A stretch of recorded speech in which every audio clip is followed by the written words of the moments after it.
Bapak Ibu hadirin yang berbahagia, marilah kita simak bersama sambutan Presiden Republik Indonesia, Bapak Joko Widodo, dilanjutkan dengan pemukulan gong sebagai tanda peresmian pembukaan Rakernas LDI dan penandatanganan prasasti tanda peresmian Gedung Serbaguna Minhajur Rasyidin.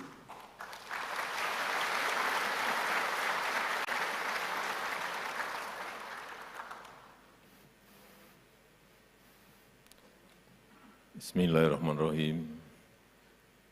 Assalamualaikum warahmatullahi wabarakatuh.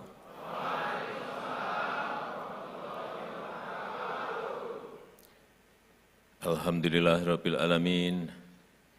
Asyhadu an la ilaha illallah wahdahu la syarikalah wa asyhadu anna Muhammadan abduhu wa rasuluh allati la nabiyya ba'dah amma ba'du.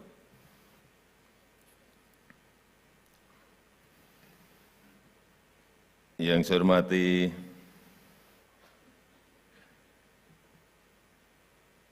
para pimpinan dan ketua lembaga negara yang hadir, yang saya hormati para menteri Kabinet Indonesia Maju hadir bersama saya, Pak Menko PMK, Pak Menhan, Bapak Menteri Perdagangan, Panglima TNI, Kapolri,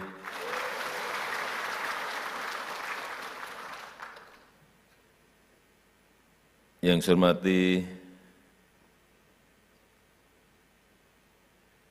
Bapak Romo Kiai Sepuh, Bapak Kiai Haji Sultan Aulia, beserta Ketua Dewan Penasihat DPP RI, Bapak Kiai Haji Edi Suparto Saifuddin, yang saya hormati Ketua Umum DPP LDI, Bapak Kriswanto Santoso, para pimpinan Pondok Pesantren LDI, beserta seluruh pengurus harian DPW, DPD, LDI se-Indonesia, Bapak Ibu hadirin dan tamu undangan yang berbahagia.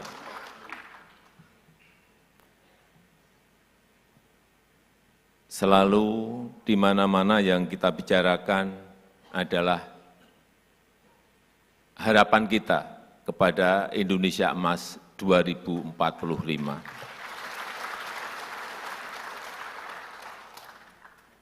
Termasuk tadi yang disampaikan oleh Bapak Ketua Umum EDI,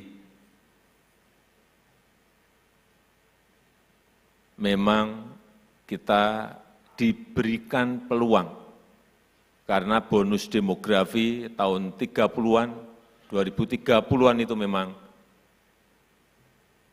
biasanya dalam sebuah peradaban negara itu diberi kesempatannya satu kali. Tinggal kita bisa melaksanakan, melakukan lompatan atau tidak. Dan kuncinya betul, Pak Kriswanto tadi, adalah di pembangunan sumber daya manusia.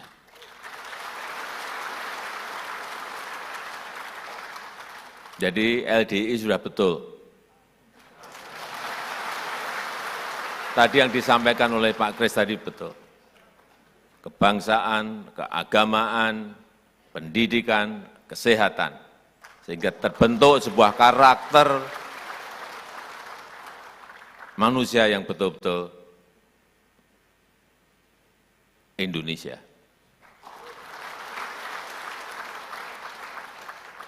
Tapi menuju ke Indonesia Emas itu tidak mudah.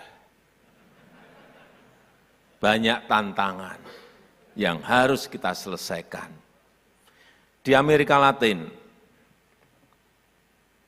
banyak negara gagal melompat menjadi negara maju.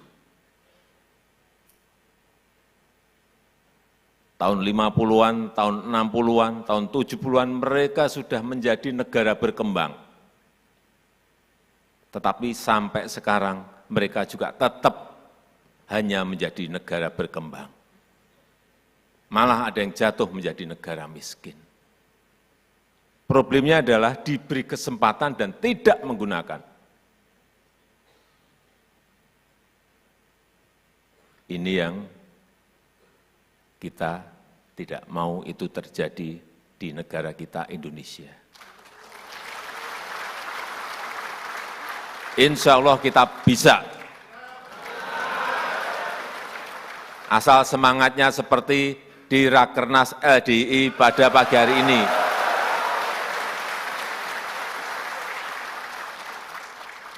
Ya karakternya memang harus semangat. Karena yang kita hadapi ada tantangan. Oleh sebab itu sering saya sampaikan, 2024, 2029, 2034 ini adalah momentum yang sangat menentukan Indonesia bisa melompat maju atau tidak. Sehingga dibutuhkan kepemimpinan nasional yang kuat, persatuan yang kuat, kekompakan yang kuat. Tanpa itu, sekali lagi, tantangan yang kita hadapi tidak mudah. Tantangan global, ini justru yang banyak memang dari tantangan globalnya. Satu, ketidakpastian ekonomi global. Enggak jelas sekarang ini ekonomi global arahnya mau kemana.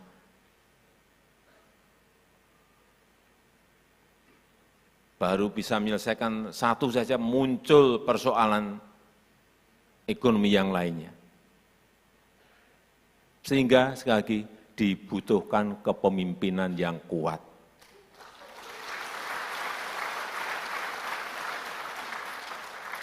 Jadi yang ditampilkan tadi pencak silat tadi benar.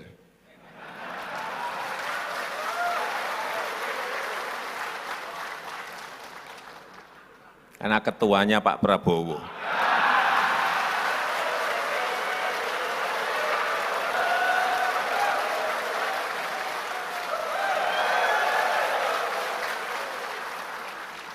Sekjennya Pak Teddy.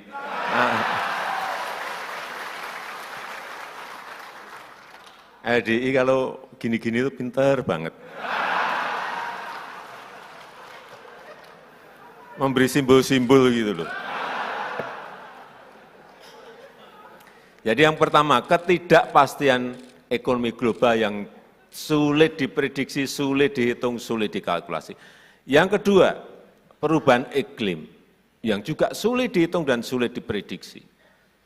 Dulu kita kalau ada perubahan iklim, ya hanya dalam kata-kata, tapi sekarang sudah nyata. Kekeringan hampir di semua negara sekarang ini terjadi. Panas bumi yang naik, gelombang panas, kita ada 7 provinsi kemarin kekeringan sehingga produksi beras kita menurun. Semuanya merasakan. Sehingga kalau dulu kita mau import beras, semua negara menyodorkan, Pak, kami punya sekian juta ton, kami punya. Sekarang ini mau import beras, tanya ke Pak Zulkifli Hasan, sulit mencari barangnya. Semua negara ngerem tidak ekspor beras untuk menyelamatkan rakyatnya masing-masing. 22 negara sekarang ini, kalau dulu ekspor beras, sekarang ngerem semuanya. Enggak ekspor. Sehingga betul, kedaulatan pangan, ketahanan pangan itu harus menjadi program kita ke depan.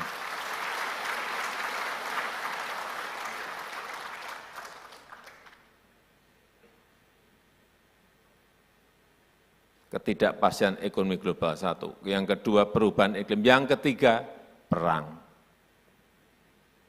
Perang di Ukraina belum rampung, ditambah lagi sekarang dengan perang di Gaza. Kelihatannya dulu saya berpikir, kita semua mungkin berpikir sama, Ukraina jauh sekali dari Indonesia. Apa dampaknya? Enggak akanlah berdampak kepada kita. Ternyata dampaknya nyata dan ada. Kita impor itu gandum 11 juta ton per tahun. Ternyata 30% itu importnya dari Ukraina dan dari Rusia. Kapalnya tidak berani mengirim barang karena ada perang, semuanya stop. Bukan hanya di situ saja. Yang kedua, ternyata bahan baku pupuk kita itu berasal dari Rusia, Ukraina, dan Belarusia. Problem yang kedua. Sehingga apa? Harga pupuk naik, sekali lagi import kita sudah besar, gandum 11 juta ton. Karena di Indonesia memang tidak bisa kita tanam gandum. Saya saat bertemu Presiden Zelensky saat itu, dia menyampaikan, Presiden Jokowi, di Ukraina sekarang ini ada 77 juta ton gandum yang berhenti tidak bisa kita ekspor. Saya pindah ke Rusia, mau ngomong sama Presiden Putin 3 jam, cerita hal yang sama. Di Rusia ada 130 juta ton gandum berhenti. Artinya 207 juta ton gandum berhenti di Ukraina dan di Rusia. Artinya apa? Ada negara-negara yang tidak mendapatkan bahan makanan karena perang di Ukraina. Kita tidak merasakan itu, karena di sana stop kita bisa mencari yang lebih dari negara lain. Perang di Gaza, hati-hati. Ini juga jauh, tapi tetap dukungan kita terhadap Palestina tidak akan surut.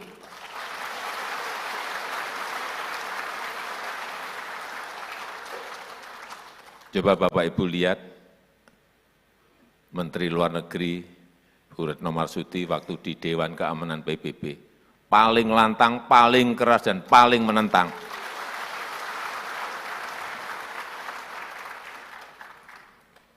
Saya juga heran, Bu Menlu kita ini. Orangnya halus, saya kok di Dewan Keamanan galak banget.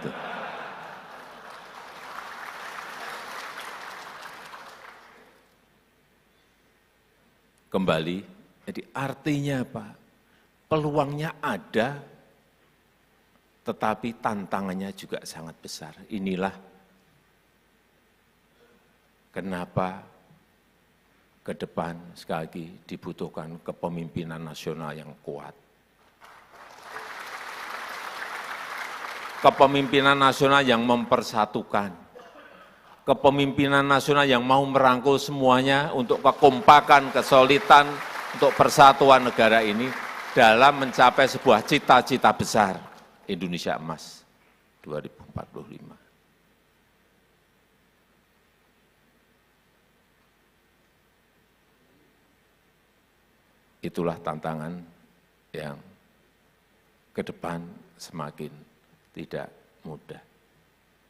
Tapi sekali lagi, dengan karakter yang kita bangun, karakter SDM yang kita bangun, saya meyakini insya Allah kita bisa mencapainya.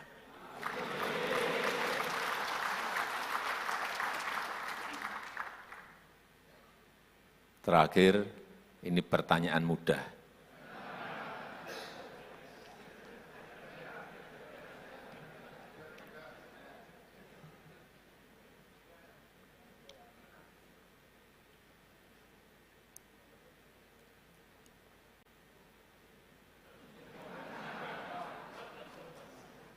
Jauh di mata, dekat di hati.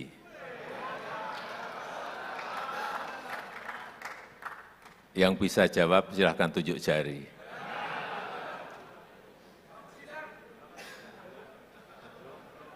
Ya, yang teriak boleh.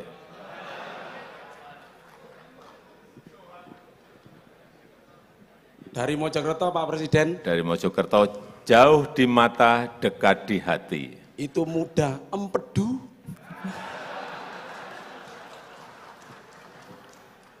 Kalau bertanya di LDI itu pinter-pinter semua.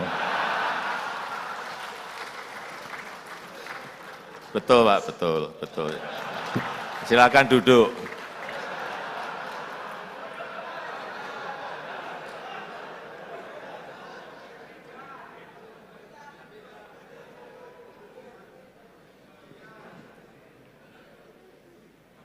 Untuk ibu-ibu,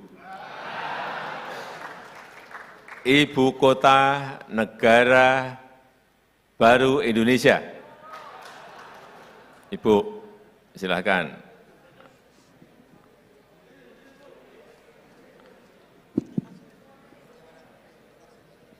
Ibu Kota Negara Baru Indonesia. Bismillahirrahmanirrahim. 2024 insya Allah IKN Bapak Presiden. Terima kasih.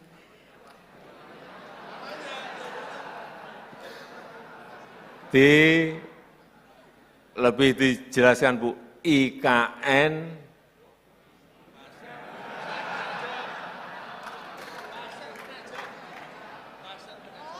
Nama kotanya Pasar Penajam. Terima kasih. Ibu Kota Negara Republik Indonesia. Ibu Kota Negara Baru Indonesia.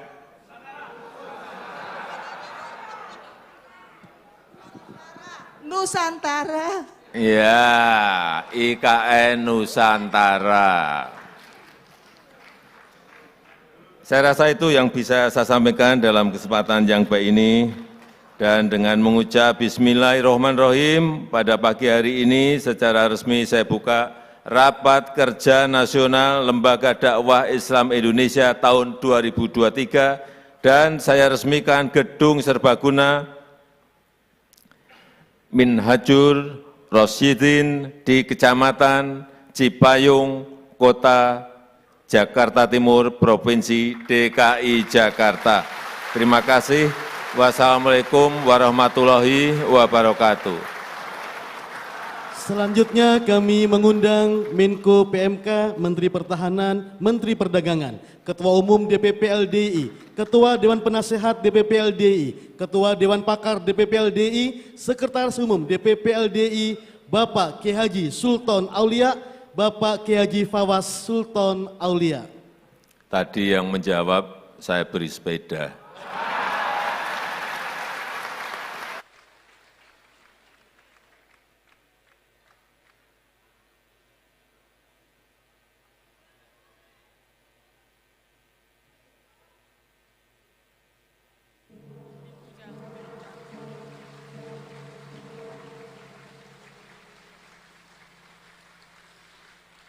Selanjutnya mohon berkenan Bapak Presiden menandatangani prasasti peresmian Gedung Serbaguna Minhajur Rosyidin, Jakarta.